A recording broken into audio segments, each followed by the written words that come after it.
আমার গোলামেরা শোনো, ফাযকুরুনি, তোমরা আমাকে স্মরণ করো, আযকুরুকুম ওয়াশকুরুলি ওয়ালা তাকফুরুন, আমার স্মরণ করো, তাহলে আমি আল্লাহ রব্বুল আলামিন তোমাদেরকে স্মরণ করব।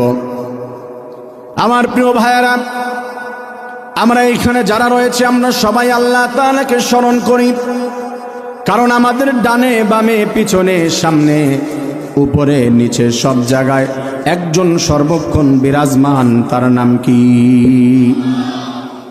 আমি যেহেতু আয়াত নিয়েছি একটু বেশি, শর্ট করে সামনে আগানোর চেষ্টা করব। ফাযকুরুনি সাধারণভাবে জিকির বলতে স্মরণ করা বলা হয়েছে, জিকির বলতে মুখের উচ্চারণের কথা বলা হয়েছে। জিকির মানে হলো লা ইলাহা ইল্লাল্লাহ।